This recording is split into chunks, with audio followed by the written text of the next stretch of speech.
So today I'm going to be continuing from where I stopped last week. Open to 2 Corinthians chapter 5 verse 20. 2 Corinthians 5:20. 2 Corinthians, of course, is in the New Testament in case you don't know. Chapter 5 verse 20.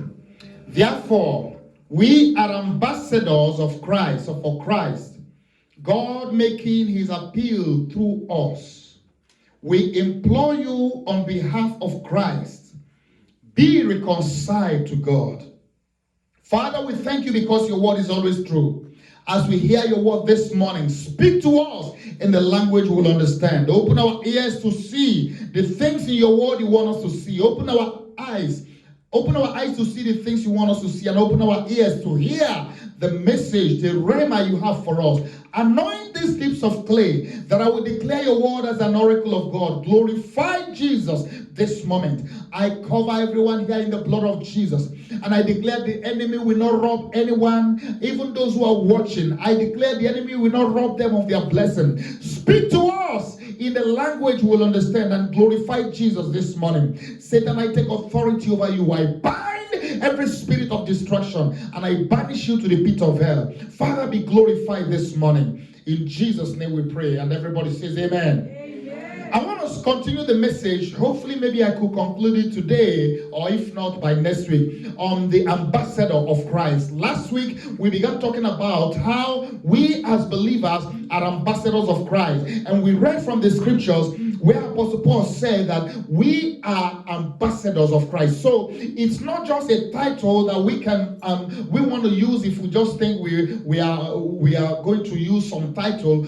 Some people have begun to use it as a title, ambassador, Reverend ambassador, Bishop ambassador. Even without using it as a title, we all are ambassadors of Christ. Amen. You are an ambassador of Christ. Call yourself, say it to yourself, I'm an ambassador of Christ. Oh, you're not saying it like you mean it. Say it like you mean it. I'm an ambassador of Christ. I'm an ambassador of Christ. Come on, let me give you a title now. Just put your name behind ambassador and then call your name. Let's see how that sounds. I'm Ambassador Paul Vincent. How about you? I'm an ambassador. Some of you are not, you don't even mean it the way it appears. Say it like you mean it, like you're an ambassador. Introduce yourself to yourself. I'm Ambassador Paul Vincent. I'm Ambassador Eden Vincent. Hallelujah. Amen. That is because God has assigned us to be his ambassadors. I didn't say it. The Bible says it. 2 Corinthians 5:20. Therefore, we are ambassadors of Christ. You are an ambassador of heaven. You are an ambassador of God the Father, God the Son, God the Holy Spirit.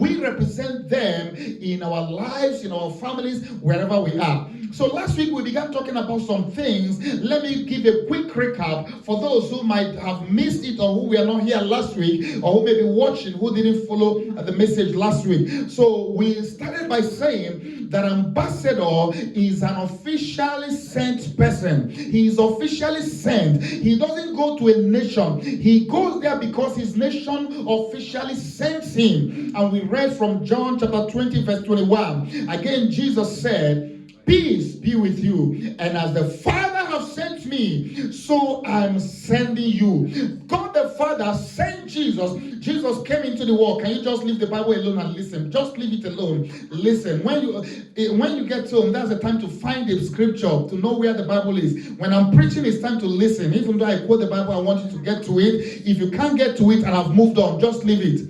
When we are preaching, it's not a time to try to find which book is in the Bible. Amen. Because it becomes a distraction. Amen. I want you to listen when the message is going on. And now I understand why people like Papa Maurice Cerullo, when Cerullo is preaching, he doesn't even want you to write. He just wants you to leave your Bible, leave your notepad, leave everything. Pay attention. Because sometimes it can become a distraction. The devil can quickly use things to distract us. Like you are looking for the Bible, the book of the Bible where he quoted, and meanwhile you are missing the message.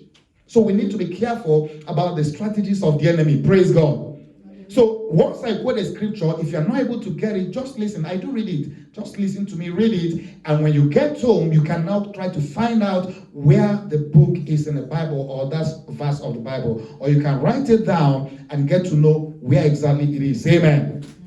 I just said that so that we'll really be able to flow. So I was saying that Jesus said, as the Father has me, so am I sending you. So that means that as ambassadors of Christ, we have been sent by Christ. We have been sent by God. We have been sent by Jesus. We have been sent by the Holy Ghost. We are not alone. We didn't just get out to claim, oh, an ambassador. I'm an ambassador. No, we are ambassadors because we have been sent by God. Number two, last week we said that the ambassador is a citizen of his country. You can't represent a country as an ambassador unless you are a citizen of that country. They can't send illegal aliens. They can't even send immigrants who, like in the US, who have green card. No, you have to be a citizen before you are sent. And we saw last week that we as ambassadors of heaven, we are citizens of heaven. The reason why we qualify as ambassadors of heaven is because we are citizens of heaven. And we read from Philippians chapter 3 verse 20. The word of God says, but our citizenship is in heaven, and from there we await a Savior, our Lord Jesus Christ. So we are citizens of heaven. As one woman of God used to put it, we are heavenians. Just like you are an American, and some people are maybe like those in Nigeria, they are Nigerian, Ghanaians, Algerians. We are heavenians because our citizenship is in heaven. Amen. Number three, we said that an ambassador speaks for his nation. And I'm trying to give a quick recap because I don't want to get into details of it. I will have other things to talk about today. An ambassador he speaks for his nation. Anytime the nation wants to know the heartbeat of the nation, of the other nation, what their policies are, what their programs are, what their plans, and in their relationship, they talk to the ambassador. Even though the president can talk with the president on some special occasions, but generally speaking, the ambassador is the one who speaks for his nation. Whatever he says is what his nation says, and that means he has to be in the know. He has to be current with the programs and the project and what his country is doing. And I said last week that God has empowered us to speak for him. We are the ones that speak for God, that whatever we say or decree can come to pass or comes to pass, because Job chapter 22 verse 28, Job 22:28, it says, and you will declare a thing and it will be established, so that your light will shine in your ways. Now, God has empowered us to declare a thing. That means we can say anything we want to happen and God will back it up, because we are ambassadors of Christ and we speak for him. Glory to God. So number 5, we said last week that the ambassador represents his nation.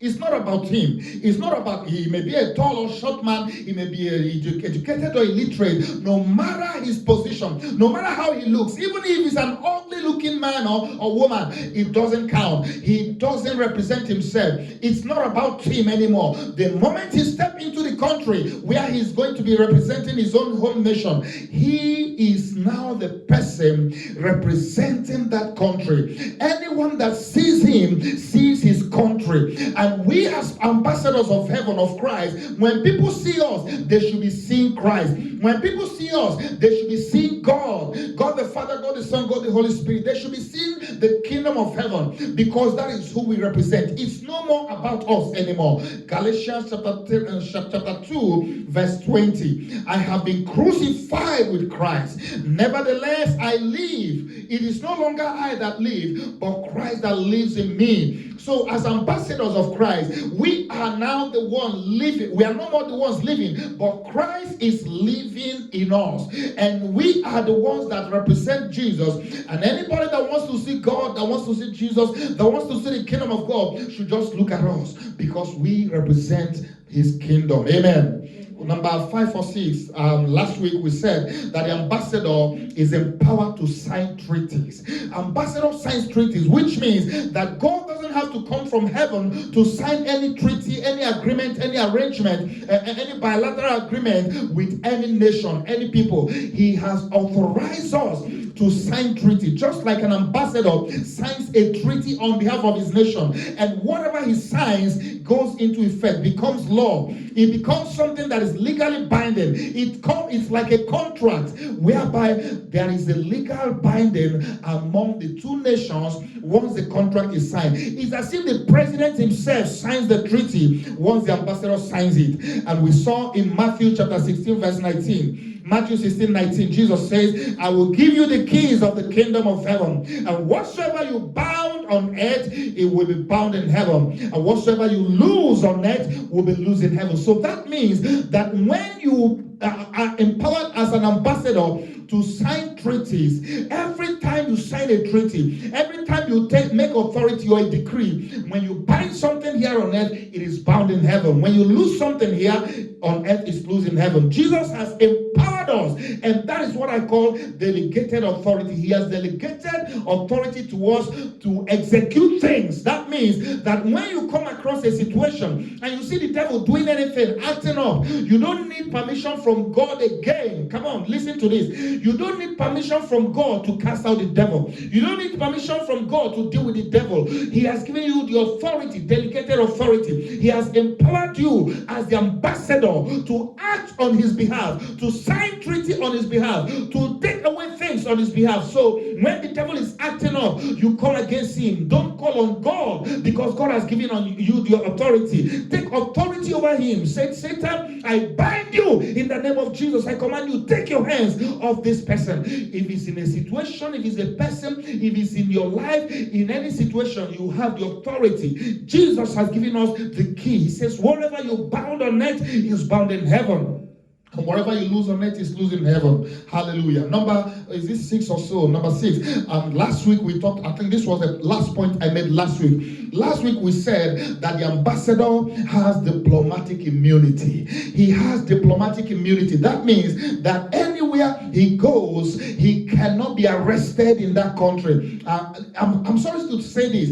Even if he breaks the law, even if he commits something, an offense, they cannot arrest him. Why? Because he represents his country. If there is a problem, if he didn't perform well, if he breaks some law or something, he does something, his country will recall him. They are going to say, okay, you know what? You are not going to bring shame on us. You are not going to, misrepresent us over there. Come back home. So they recall him because he has diplomatic immunity. The country where he resides, where he represents his home country, cannot arrest him. So that means that we as ambassadors of Christ, we are above arrest. Amen, somebody. Amen. I said we are above arrest. The devil cannot arrest us. Oh, I'm telling you, somebody listen to me. The devil has no right to arrest you as an ambassador of Christ, no matter what you have done. It doesn't matter even if you make a mistake or you fall into sin. The devil does not have the authority to arrest you, to prosecute you, because you are the ambassador of Christ. When you understand you have diplomatic immunity,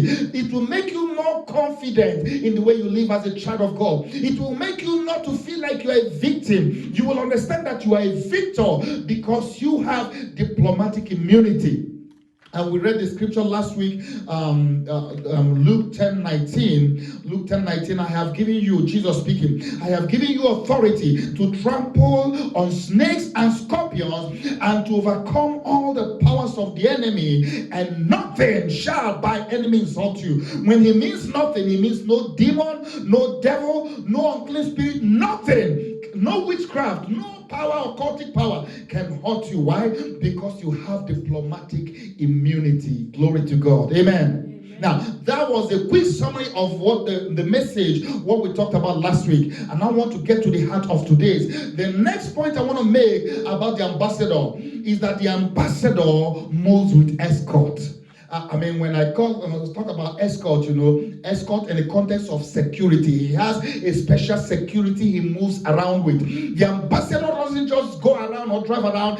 The country where he's representing sends a special escort. They send a special security to protect him, to guard him wherever he's going, because he represents his country. country. If anything happens to him, it means that his country suffers a loss or suffers, whatever attack he suffers. So that means that it's the responsibility of his country to make sure he's protected. It's the responsibility of his country, his home country, sending him to make sure that no harm comes to him. So because of that, they provide security, they provide, people who escort him, who guard him, making sure that as he does his duty as the representation of his country, as the ambassador of his country, nothing happens to him. And won't it interest you to know that you have a heavenly escort as the ambassador of heaven? Amen. As the ambassador of heaven, heaven sends his escort.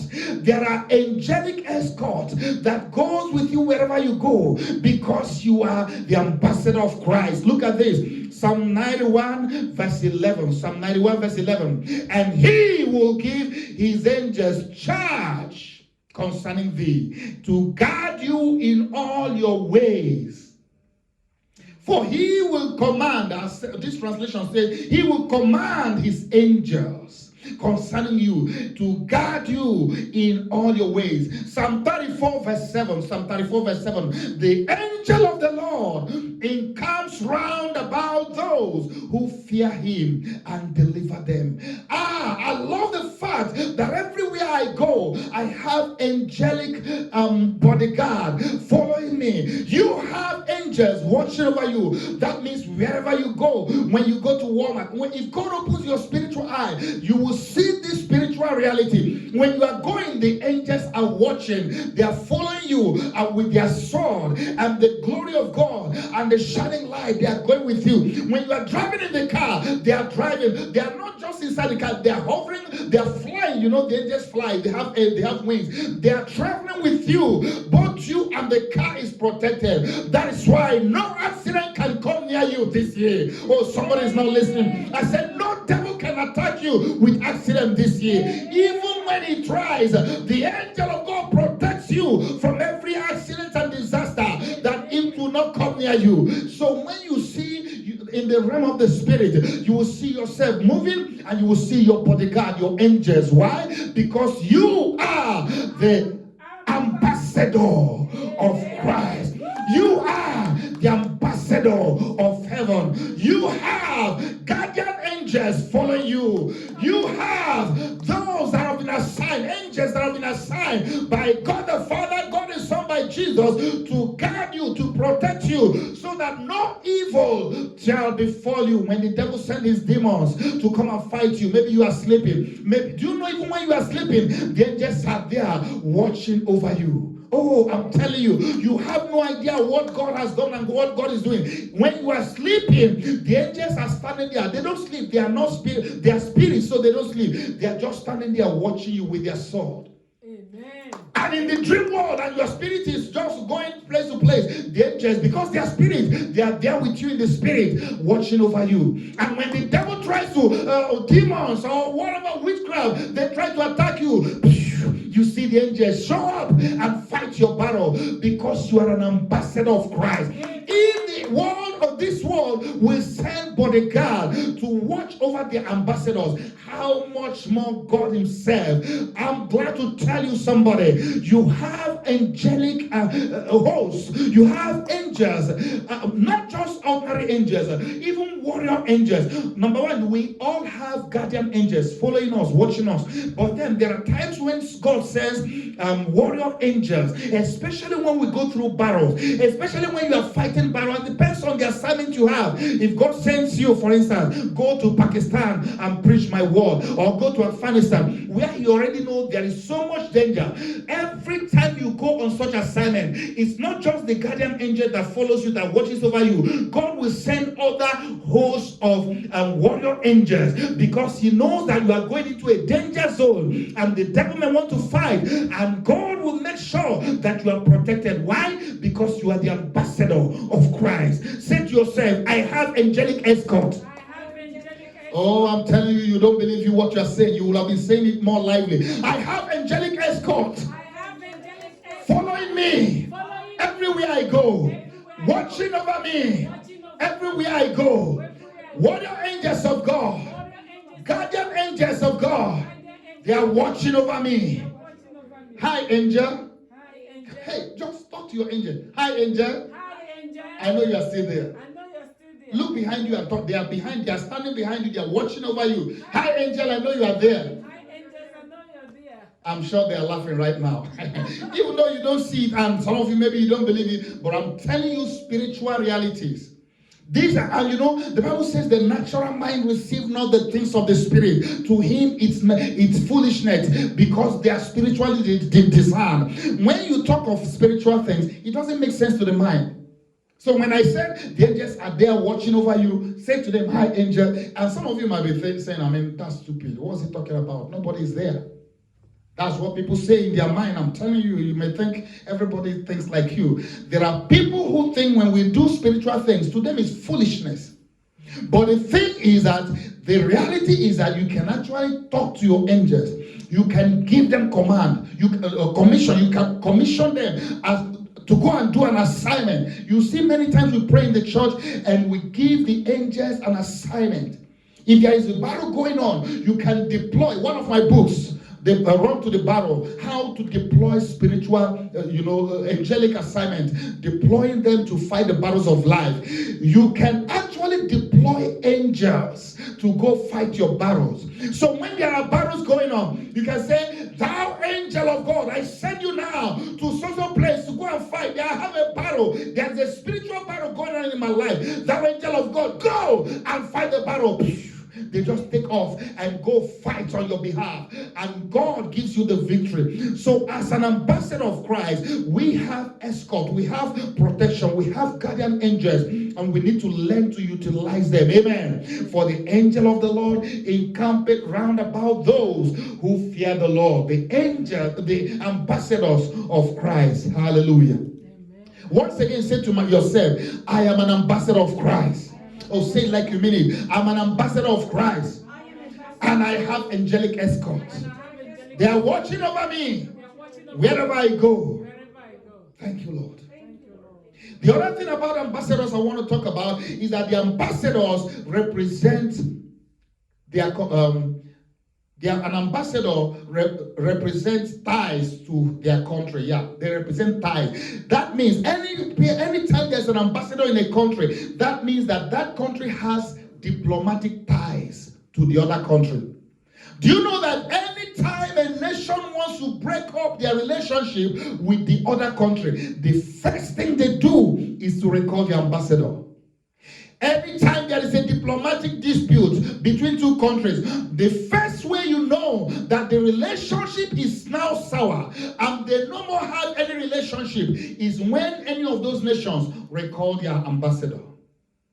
For instance, if US and China or Russia or any country begins to get into any problem, and there is all this back and forth, the moment a country, if US recalls the ambassador, hey, you over there, the ambassador to China, we need you back home right now. Pack your bag. And of course, they just go with their luggage. They don't go with anything. The country provides everything. The moment he is recalled, that is a sign that the relationship is over. That the two countries' relationship is over. That there is no more diplomatic ties.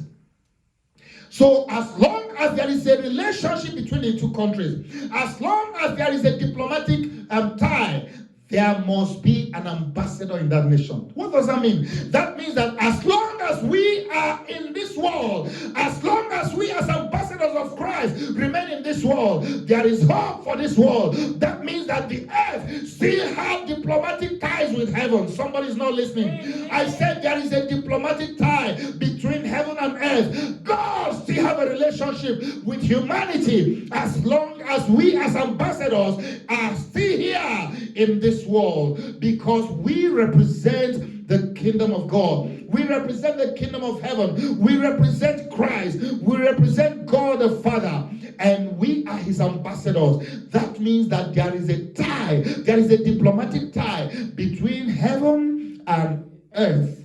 1 Thessalonians chapter 4, verse 16 and 17. Look at this. 1 Thessalonians chapter 4, verse 16 and verse 17.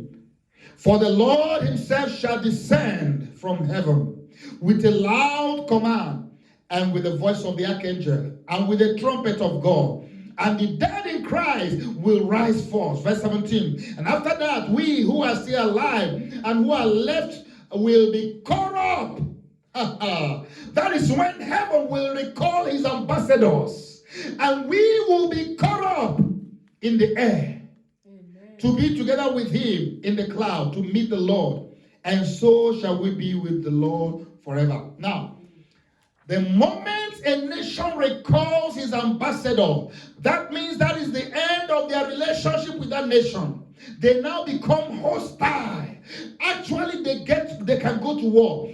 The only time a nation can go to war with another nation, is when they recall the ambassador. No nation can go to war with another nation when the ambassador is still there. As long as the ambassador is there, no way they cannot go to war. Why? Because they still have a diplomatic relationship. They still have a diplomatic tie. They can go to roundtable conference. They can go to negotiations. They can sign bilateral agreements. But the moment they recall the ambassador, that means anything can happen. War can break up. So the reason why we know that God will not destroy this earth yet, the reason why we know the war of Armageddon will not break out yet, as prophesied in Revelation, the reason why we know that God is not going to destroy and wipe out everything is because God still has diplomatic ties with this world. Why? Because there are still ambassadors. We as ambassadors of Christ, we are still in the world. We are still in this earth. As long as we are in the world, as the ambassadors of Christ, God will not destroy the world. Nothing is going to happen to the world because there is still a diplomatic tie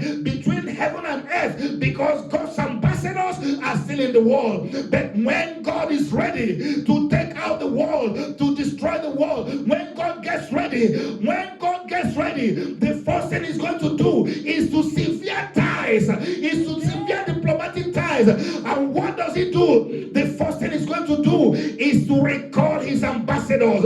Once he recalls his ambassadors, that is the end of diplomatic relationship with the world. That is the end of bilateral agreement. That's the end of the roundtable peace talk. It's now going to be war. That is why the moment we are recalled, when the rapture happens and the saints, the ambassadors are recalled to meet with the Lord in the air, then will the Antichrist manifest.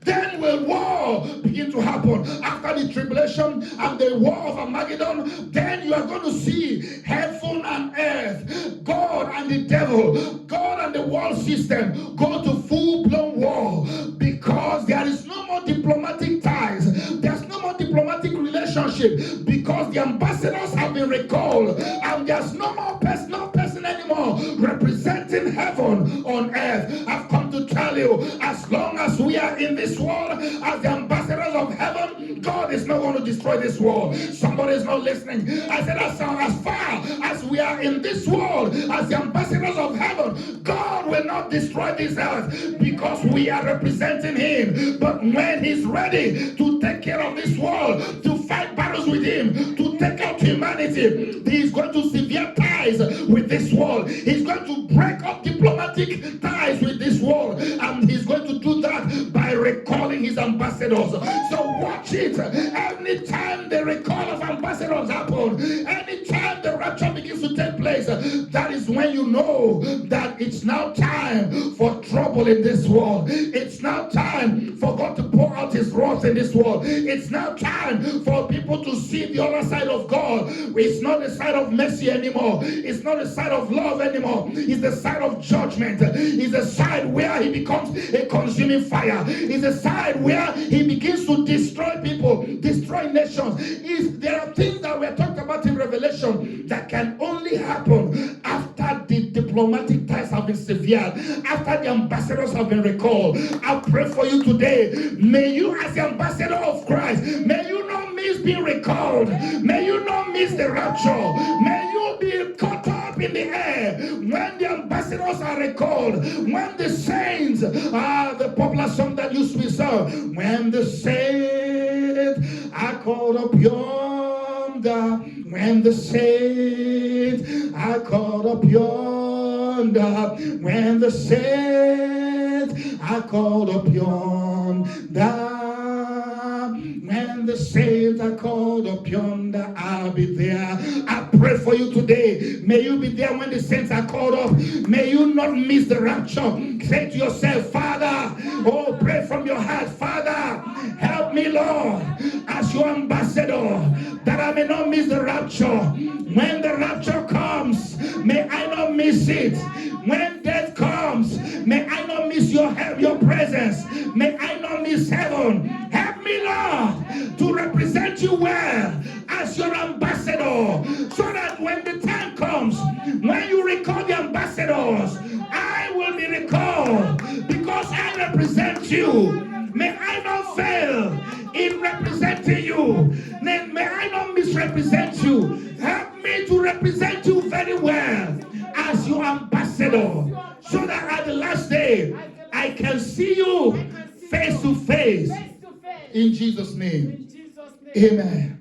It's so interesting that, God has such a plan to destroy the world, to bring judgment to the world, but he's holding on. He's not going to do so until while the ambassadors are here.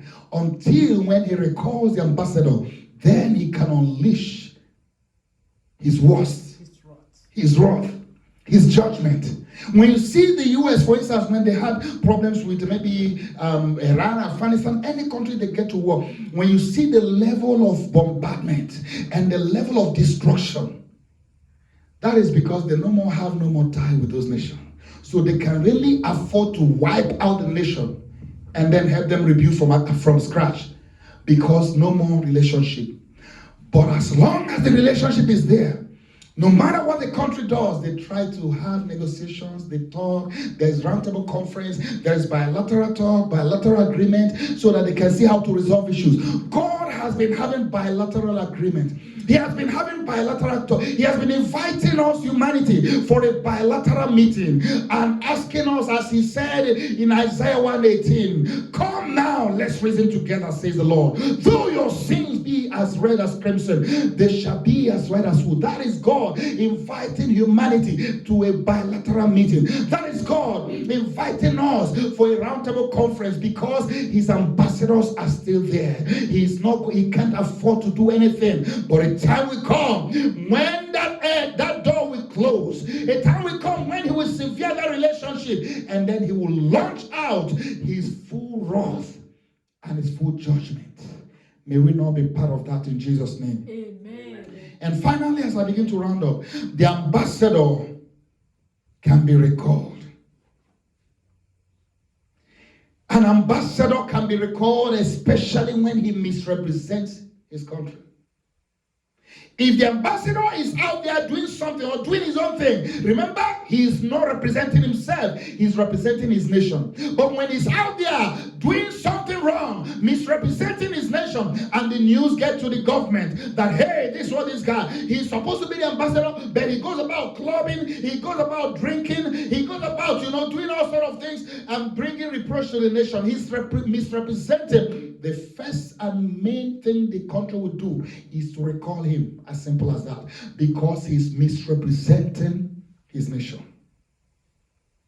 We as ambassadors of Christ, if we fail to obey the word of the Lord, if we fail to do what pleases God, if we fail to represent him well, we get recalled. And when God recalls you as an ambassador, that's the end of your assignment as an ambassador. I want to read a touching story in the Bible of somebody, a man of God who was God's ambassador. He sent him on assignment. He failed to do as God said, and God recalled him. 1 Kings chapter 13. 1 Kings 13, verse 20 and 24. Verse 20 to 24. 1 Kings chapter 13. Now it happened as they sat at the table, that the word of the Lord came to the prophet who had brought him back. Verse 21. And he cried out to the man of God who came from Judah, saying, thus saith the Lord, because you have disobeyed the word of the Lord, and you have not kept the commandment which the Lord your God commanded you. Verse 22. But you came back, ate bread, and drank water, in the place of which the Lord said to you, eat no bread and drink no water. Your corpse shall not come to the tomb of your fathers. Verse 23. So it was that after he had eaten bread and after he had drunken, that he saddled his donkey for him. They saddled his donkey for him. And the prophet whom he had brought back, verse 24, when he was gone, a lion met him on the road and killed him, and his corpse was thrown on the road, and the donkey stood by it. The lion also stood by the corpse. This is a touching story because if you read the whole story, this man of God is a prophet of God. God called him as his ambassador and gave him an assignment. Hey, I want you to go to this place and give them a prophecy. Tell them this is what I'm going to do. And as you go and don't enter a new place. Don't eat, don't drink. The instruction was clear. And God expects him as his ambassador to obey. He expects him not to compromise or be compromised. And he went for real. And he delivered the message. And the king said, just come and thank you for the message. Can you come and have a breakfast or come and have lunch or come for dinner? The man said, no, sorry, I'm not coming. The Lord told me, don't go, don't eat, don't drink. And he took off on his way. Then the king, there was a retired man of God. I say retired because God used to use him. So I guess maybe he fell off of grace. So he's no more current with God, so to speak. And he heard that there was a man of God, a young upcoming man of God, an ambassador who have come to represent heaven and deliver the message from heaven undiluted. And they said to him, he has just gone. Did he eat anything? Oh no. He said, the Lord said to him, don't eat and don't drink. And the devil, I will say the devil just decided to use this other retired man of God. And he saddled his donkey and went after the man of God. And he said to him, hey, man of God, I hear you are the next upcoming anointed man of God. Wow, that's great. Oh, that reminds me of my days growing up, I know you are going to go far in ministry. I know you are going to go far. In fact, you came and delivered the message as it was said. Oh, that's great. By the way, let's go for lunch. I really want to have a talk, had to have talk. Let me share some of my experience in ministry with you. Let's go for lunch. And this man of God said, sorry, sir, I'm not going. The Lord said to me, don't go for lunch. Don't go for dinner. Don't eat, don't drink. And then this other man of God said, yeah, I know the Lord said that to you. But the Lord has also, he just gave me the latest breaking news. The Lord said I should tell you, now you can come with me. God does not confuse. If God gives you an assignment, if God gives you an instruction, if God tells you what to do, he's not going to counter it by telling somebody something else. That's one thing with God. God is not the author of confusion. If God changes his mind, he would tell him directly. The other person was going to be just a confirmation. But if God has not changed his mind, what he said to you the other time is still the latest instruction. So this man of God said to him, oh yeah, you cannot come because the Lord said to me, have just said to me too, that you can come. And this man, he forgot that he's the ambassador, that he represents heaven. He's supposed to obey instructions, and he disobeyed God. And he went with this man, this new retired man of God. And they went and they were having lunch, and he ate and they were drinking. And as they were drinking and eating, now, God now spoke to this real man of God. Guess who he used this time? No, the fake man of God, the retired man of God, the one that made him disobey God. God now used him to speak again. To speak, not again because it wasn't God that told him the first time. And God said to him, that was where we read. And while they were at the table of the Lord, that the word of the Lord came to the prophet who had brought him back. And he cried out to the man of God who came from Judea, saying, thus saith the Lord, because you have disobeyed the word of the Lord, and you have not kept my commandment, which the Lord commanded you, and you went back and you drank and ate in the place where the Lord said to you, don't eat any bread and don't drink any water. As an ambassador, he had disobeyed, and God had to recall him. He says the punishment was, you are not going to get home, and your corpse will not be buried where your fathers have been buried. And you know, in that part of the world, it's a big deal for you not to be buried where your family grave, where your father, your ancestors, where they've been buried. It's a big deal. In this part of the world, it may not be nothing. You may die anywhere and they bury you anywhere. Back then, in that part of the world, is a big deal. Even in my African culture, the Igbo tribe, is a big deal if you are not buried in the homeland. So this man, that was why when Joseph died, even though he was in Egypt, far away from Israel, because they had gone for, because of the famine, they had gone into Egypt to get help and ended up staying there for long. He had warned his children. He said, I know, because God had told them long time ago. God told Abraham and God told Isaac, and he knew. He said, listen, a time will come when God will visit you. And God is going to deliver and bring you people out of this land of Egypt.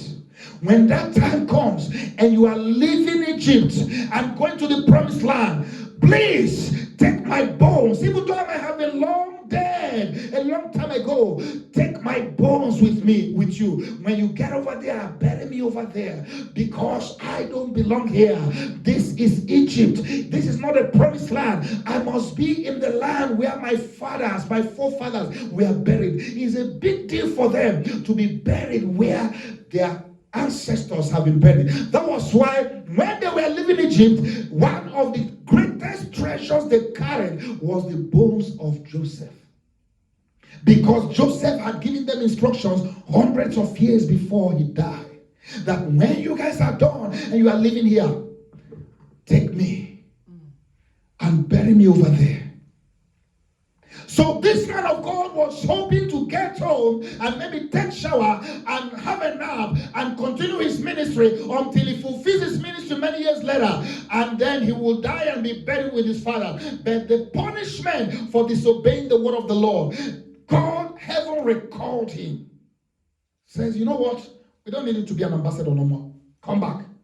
And the punishment was, you are going to die on the road, and your corpse will not be buried where your fathers were buried. That's so sad. Verse 22. When you come back, and you came back and you ate bread and drank water, in the place whereof the Lord said, eat no bread and drink no water, your corpse, his punishment was this, your corpse shall not come to the tomb of your fathers. So it was that as he was on his way, going back home, listen to this, a lion just appeared from nowhere.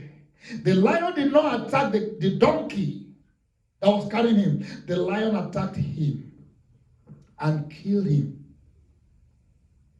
And verse 24, and as he was gone, a lion met him on the road and killed him. And his corpse was thrown on the road. And the lion stood by it, and the donkey stood by it, and the lion also stood by the corpse. So even after the lion killed him, the lion was not interested in killing the donkey. Typically, lions will normally kill and eat other animals. But in this case, the lion was not hungry or was not interested in the corpse or in the donkey. He was just interested in carrying out his own assignment. The assignment was, God had told the lion, go take out that man, kill him, and let his body rot. His bone will rot. His body will decay on the roadside. He will not come and bury. So the reason why the lion stood there, I guess, is so that in case anybody comes to pick up the corpse and to go bury, the lion is going to... The lion won't allow anybody to pick the corpse. So he was going to remain there until that corpse decay. Because God said, don't eat, don't drink when you go on this assignment. And he disobeyed. So when you are the ambassador of heaven, you need to understand that it is a serious assignment. And when you misrepresent heaven, heaven can recall you. Heaven can allow some things to befall you that people will say, wow. Because You represent heaven, we represent heaven, and we should be obedient to the instructions of heaven. Whatever he says to do, that's what we should do. We can't pick and choose what we obey. We need to obey every instruction. We need to make sure that we are in tune with heaven so that we know the latest instruction. We need to be aware of that there are people out there who don't hear from God, but who claim they hear from God and who may want to come to mislead. Remember that man of God, the retired man of God. Once upon a time, he used to be used by God. But the Spirit of God left him a long time ago. But now the devil used him to end this young man's career. I pray for you today. May you not fall into error. Oh, somebody is not listening. May you not fall into error. May you not fall into the wrong hands. May you not be deceived. May you not be recalled early because of misrepresenting the kingdom of heaven. Stand on your feet now and tell God, Father, as your ambassador, help me to represent you well. May I not be recalled untimely. May I not miss it. May I not disobey you. Help me, Lord, to represent you well. Help me, Father, as your ambassador. May I not misrepresent you, and may I not be judged.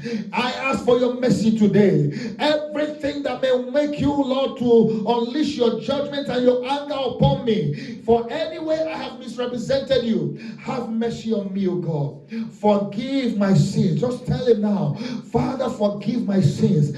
Have mercy on me. Any mistake of my life, of my past, anything I have done wrong, every way I have missed you, every instruction I have disobeyed, forgive me, O God. Forgive me, Father. Have mercy on me. I'm your ambassador. Help me to represent you well. Help me to live for you. Come on, talk to him from your heart. Help me, Lord, to live for you. Help me to serve you all the days of my life. May I not miss you. May I not fail you. May I not disappoint you. Heavenly Father, help me, Lord. Lord Jesus, help me. You said I'm your ambassador. May I not fail you. May I not misrepresent you. Help me to be a good ambassador, to represent you in a way that you will be proud of. And when I'm done, you will say, well done, good and faithful servant. Help me, Lord. Deliver me from tragedy. Deliver me from disobedience. Deliver me from error, from deception. May I not fall into the wrong hands. May I not be misled. Help me by your Spirit. May I not be misled. Help me, Lord, that I will not disobey the instructions that you have given. Help me, Lord. Oh God, we give you praise. Father, I pray for your people. We thank you for the privilege we have as your ambassadors. We thank you that we have been called ambassadors of Christ with huge responsibilities and privileges, but at the same time with very risky, very dangerous repercussions when we disobey you, when we misrepresent you. May we not be recalled because we have failed to represent you well. Help us, oh God. I pray for everyone under the sound of my voice. I pray for everyone watching. Help us to represent you well as your ambassadors. May we not misrepresent you to the point where you decide to recall us early. Help us, Lord. I cover everyone in the blood of Jesus. And I declare, according to your promises, we will live to declare your glory. We will not die but live to declare your glory. We will not suffer sickness and disease. We will not suffer shame and reproach. We will not suffer any attack of the enemy as a punishment for misrepresenting you. Help us, Lord. I give you praise. I give you glory. I bless your people today. I bless this word. Let this word produce a harvest in our heart. Glorify Jesus in our heart, oh God. Thank you, Lord. We give you praise in Jesus' name we pray. And everybody says amen. Amen. Come on, give the Lord a clap if you've been blessed. Clap for Jesus once again. Amen. I know that the ending